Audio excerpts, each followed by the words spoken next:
Assalamualaikum warahmatullahi wabarakatuh. Saya Leoni Regina Arzetil Helmina.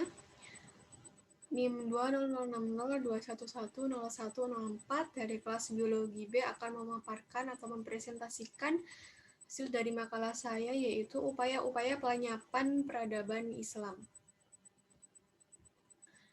Nah, kita mulai dari peradaban Islam. Nah, peradaban ini secara bahasa yaitu berasal dari bahasa Arab, yaitu al-hadoroh yang berarti kebudayaan. Nah, secara istilah, peradaban ini merupakan istilah yang digunakan untuk penyebutan kemajuan-kemajuan kebudayaan. Nah, Islam sendiri, yang seperti kita ketahui ya, Islam merupakan agama yang berhasil membawa bangsa Arab yang semula berkebudayaan menjadi bangsa yang maju dan berperadaban, atau kita biasa dengar itu Islam merupakan agama yang berhasil membawa Arab dari zaman kegelapan menuju zaman yang terang benderang. Jadi, peradaban Islam adalah perkembangan atau kemajuan-kemajuan yang dibawa oleh Islam. Nah, agama Islam ini berhasil membawa bangsa Arab menjadi bangsa yang maju. Berhasil membawa bangsa Arab yang semula berkutat dengan kebodohan, kemiskinan, menjadi bangsa yang memiliki kemajuan. Nah, kemajuan-kemajuan ini meliputi kemajuan teknologi, kemajuan ilmu pengetahuan, kemajuan ilmu sains, nah kedokteran hingga kemajuan astronomi. Nah, kebudayaan ini disebut sebagai peradaban Islam yang menimbulkan kemajuan bagi bangsa Barat. Nah, seiring berjalannya waktu, peradaban Islam ini mengalami keterbelakangan. Hal ini dapat kita lihat ya dari banyaknya negara-negara Islam yang masih berkutat dengan masalah kebodohan, masalah kemiskinan, hingga konflik sesama umat Islam. Bahkan negara ketiga yang berkutat dengan masalah kemiskinan merupakan negara Islam. Nah, apabila ditinjau ulang, yang menyebabkan kemunduran atau keterbelakangan peradaban Islam pada saat ini, terdapat 3 hal yang mendasari hal tersebut, yaitu yang pertama ada pemusnahan karya-karya ulama, yang kedua ada demonologi Islam, yang ketiga ada pemberatan Islam. Jadi 3 hal inilah yang menjadi dasar adanya kemunduran peradaban Islam ini sendiri. Baik, kita mulai dari pemusnahan karya-karya ulama. Nah, kita tahu bahwa Islam itu merupakan agama yang kaya, agama yang melimpah akan sumber ilmu pengetahuannya, mulai dari ilmu kedokteran, ilmu tasawuf, ilmu fikih, ilmu hadis, ilmu teknologi, dan masih banyak lagi ilmu-ilmu yang ada di agama Islam.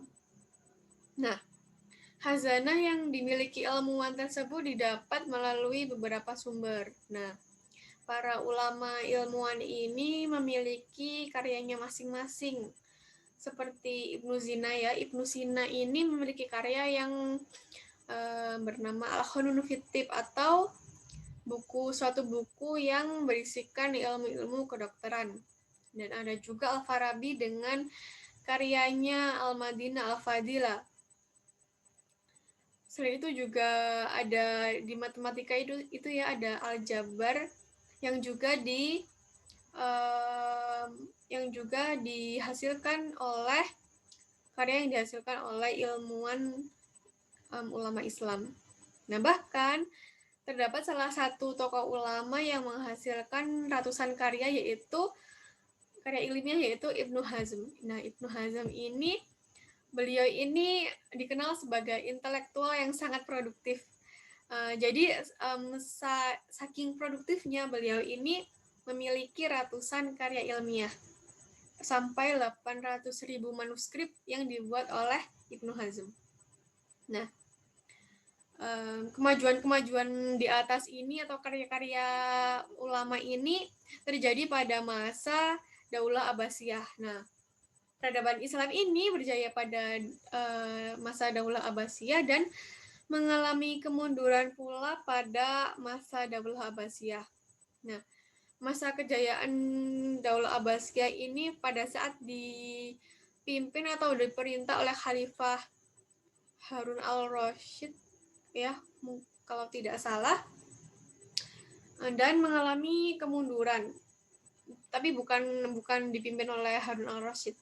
Nah, pada masa kemunduran dinasti Daulah Abbasiyah ini, yang pertama itu dikarenakan oleh perlakuan khalifah yang pada saat itu melakukan perbuatan yang tidak baik kepada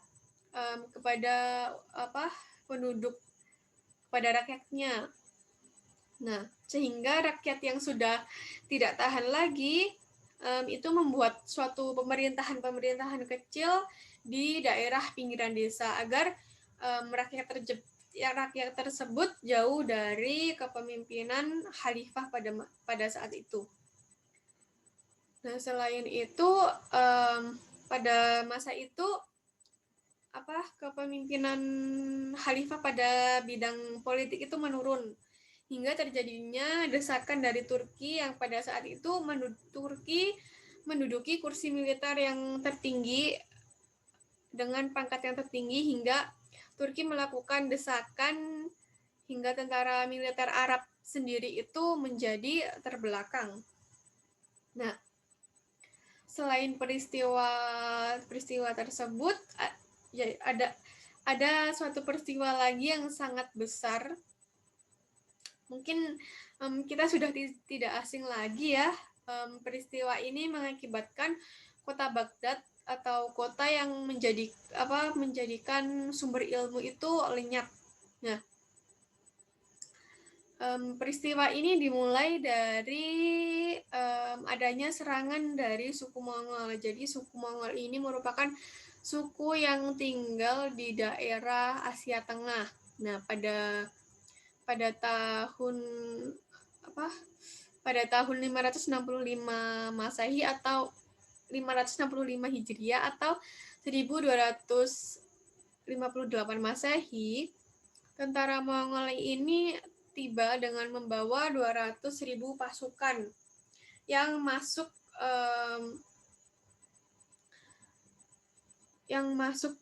ke pemerintahan Daulah Abbasiyah. Nah, pasukan ini dipimpin oleh Hulagukan. Nah, pasukan ini melakukan penyerangan kota Baghdad ya.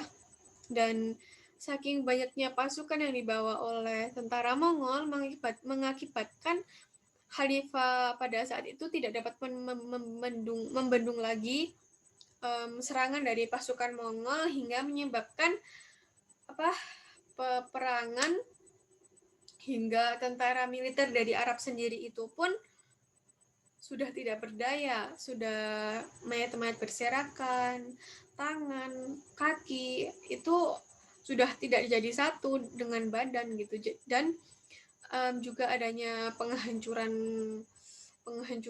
bangunan-bangunan dan melakukan pembakaran.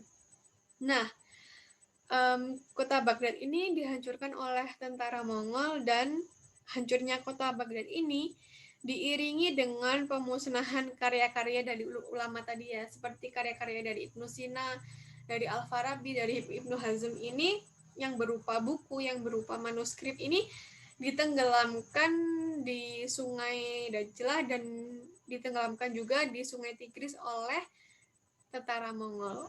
Jadi sudah lenyap dan tidak ada bekas gitu. Jadi karya-karya dari ulama tersebut udah tinggal kenangan lah ya gitu. Jadi inilah hal yang pertama yang mendasari kemunduran peradaban Islam. Dan yang kedua adalah demonologi Islam. Demonologi. Dari kata demon saja kita sudah mengetahui bahwa demon itu dari bahasa asing ya, yaitu yang berarti setan. Jadi, demonologi Islam ini dapat diartikan sebagai penyetanan Islam atau suatu penggambaran Islam sebagai demon atau setan. Nah, adapun jika merujuk pada pengertian dari Hashim Hamid bahwa demonologi adalah upaya sistematis agar Islam dan umatnya dipandang sebagai ancaman yang menakutkan. Nah, ini merupakan salah satu upaya Zionis untuk merusak karakter Islam dengan menghilangkan nilai-nilai dari Islam itu sendiri. Yang dapat kita ketahui bahwa Islam itu tidak seperti itu. Islam itu sangat indah. Islam itu agama yang nyaman, agama yang peduli. Tapi Zionis itu merusak karakter tersebut. Nah, demonologi Islam ini berjalan dengan melakukan julukan-julukan yang buruk terhadap Islam seperti fundamentalisme Islam atau Islamic fundamentalis, terorisme Islam atau Islamic terrorism, dan bom Islam atau Islamic bomb yang sangat populer di media massa ya, seperti bom di gereja, terus adanya teroris yang dipimpin oleh siapa itu, dan adanya fundamentalisme Islam. Jadi julukan-julukan tersebut yang beredar sangat banyak di media massa itu menimbulkan sebagian individu atau sebagian orang yang tidak mengenal Islam dengan baik itu menjadi Islamofobia atau ketakutan terhadap Islam. Nah, ketakutan terhadap Islam inilah yang sangat buruk ya, kalau semua manusia akan memusuhi Islam, akan memerangi Islam. Jadi inilah salah satu upaya untuk merusak karakter Islam. Nah, terdapat dua sumber yang mendasari terjadinya demonologi Islam. Jadi demonologi Islam ini tidak terjadi begitu saja. Jadi terdapat dua sumber yang besar atau dua sumber yang sangat mendasari adanya demonologi Islam. Yang pertama yaitu dendam historis. Nah, selama beberapa abad lalu bangsa Barat itu takluk akan khilafah Islam hingga terjadinya perang salib. Pasti teman-teman semua mengetahui apa itu perang salib. Nah, perang salib ini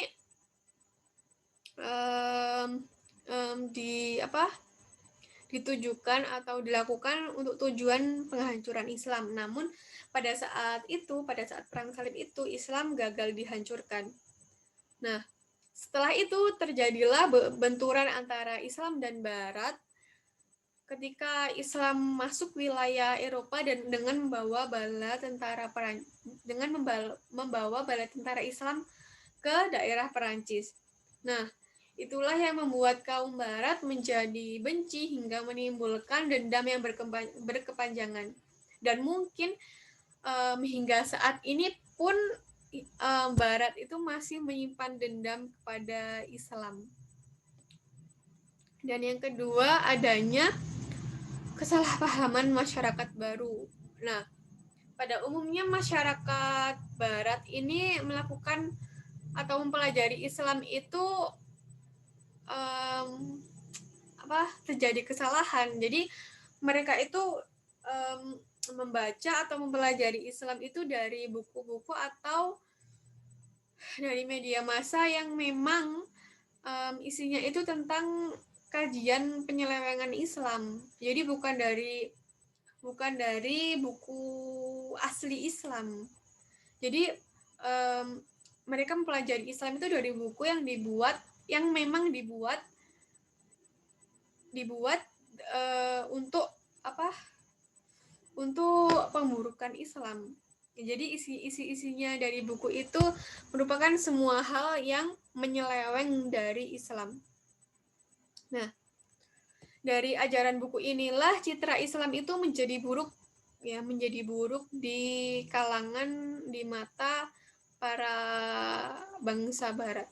Nah, hal ini semakin parah ya. Hal ini semakin diperparah dengan adanya penayangan di media massa yang mengenai Islam itu tidak utuh. Jadi ya seperti itu tadi, media massa itu menggencar-gencarkan seperti terorisme yang dilakukan oleh agama Islam, bom Islam yang dilakukan agama Islam, padahal dari peristiwa tersebut kemungkinan itu bukan Islam, jadi bukan Islam yang sesungguhnya gitu. Padahal yang kita lakukan selama ini, yang kita ketahui selama ini, Islam yang kita pelajari merupakan Islam yang indah, Islam yang menjadikan kita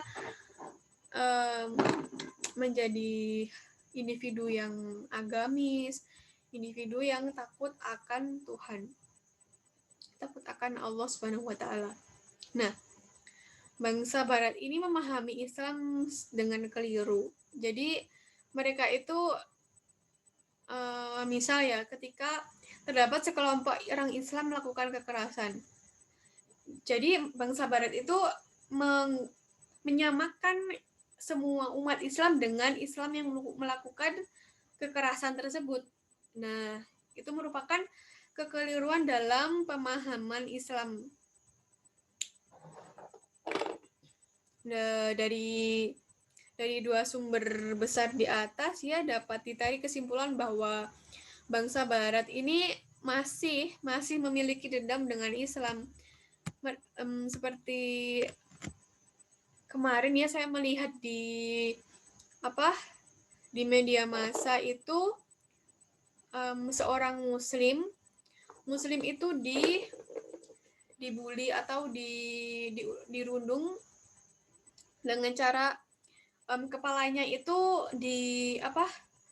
dihantam dengan kursi, juga diinjak-injak dengan kaki. Saya melihatnya itu di suatu, entah di kantin atau di kelas gitu, dan yang melakukan itu bangsa barat. Dan setelah itu ada terdapat pembelaan ya. Pembelaan ini dilakukan oleh temannya si gadis muslim tersebut dengan cara yang sama, yaitu dengan menendang kaki bangsa barat tadi. Nah, kemungkinan gadis barat tersebut adalah individu yang Islamfobia, yaitu ketakutan akan Islam dan menjadikan Islam itu sebagai dendam. Jadi hal itu juga dapat dimasukkan dalam contoh masih memiliki dendam ya dengan Islam pada masa sekarang ini. Dan masih banyak lagi kasus-kasus tersebut yang dilakukan bangsa barat oleh umat Islam yang lain. Nah, jadi demonologi Islam ini kan dilakukan oleh Zionis. Nah, mereka ini merancang strategi untuk menghancurkan Islam. Mereka memanfaatkan teknologi untuk menyebarluaskan demonologi Islam atau penyetanan Islam tadi. Jadi inilah mengapa umat Islam yang sekarang ini harus sangat berhati-hati dalam memanfaatkan teknologi. Dalam era globalisasi ini, teknologi itu semakin berkembang dengan sangat cepat hingga suatu saat mungkin akan adanya doktrin-doktrin yang menyesatkan agama Islam. Jadi kita harus mulai berhati-hati. Nah, kita masuk pada upaya yang ketiga, yaitu pembaratan Islam. Nah, pembaratan atau dapat diistilahkan dengan westernisasi. Ini merupakan suatu proses pembaratan, pengambilan atau peniruan dari budaya barat. Nah, westernisasi ini merupakan transformasi dari nilai-nilai dari barat ke masyarakat lain. Nilai-nilai yang ditransformasikan ini meliputi dari teknologi, gaya hidup, pengetahuan, hingga gaya berpakaian. Nah, untuk gaya hidup sendiri, Asia atau umat Islam sendiri itu dikenal sebagai masyarakat yang mempunyai gaya hidup yang sederhana atau mempunyai gaya hidup yang seimbang antara dunia dan akhiratnya.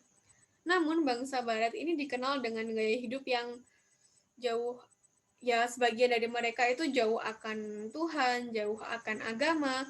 Jadi gaya hidup mereka itu bebas. Nah, untuk pengetahuan sendiri ini sebenarnya bagus ya, untuk pengetahuan sendiri ini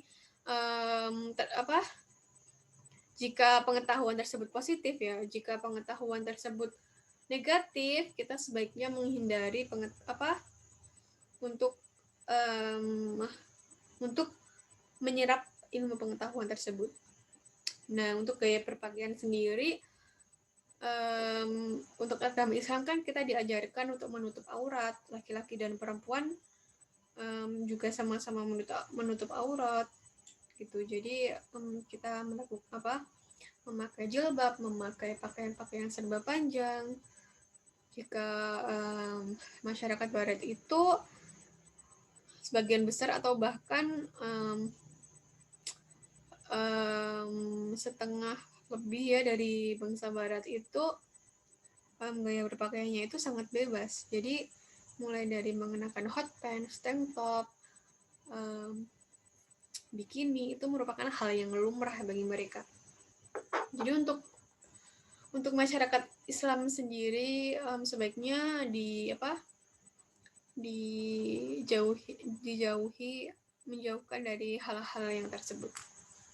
Nah, westernisasi Islam sendiri ialah mengubah pola pikir Islam agar menerima pemikiran dari Barat hingga memusnahkan pemikiran Islam kaum muslimin. Jadi seperti pemikiran kaum Islam yang wah, Islam ini harus seimbang loh antara dunia dan akhiratnya.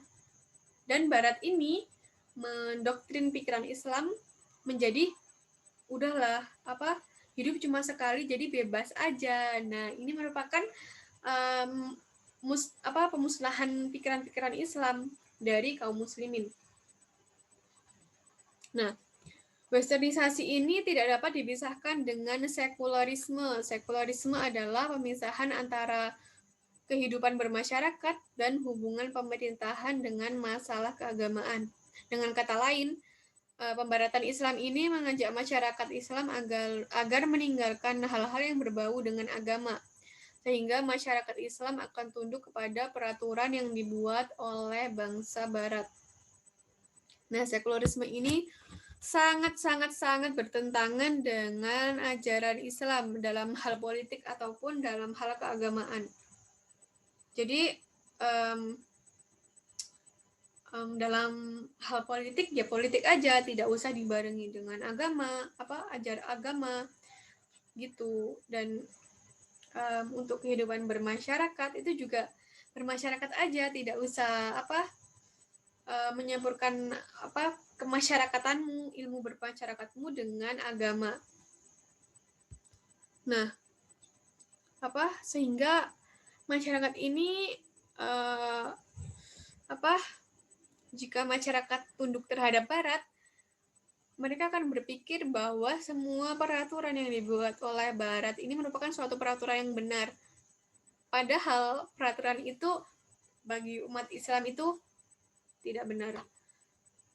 Mungkin kita bisa mencontoh teknologi yang canggih, teknologi yang bermanfaat, atau kita juga bisa budaya Barat yang bisa kita contoh itu adalah sikap cuek. Tapi tidak melulu cuek dengan segala hal ya. Cuek yang dimaksud ini merupakan jika seseorang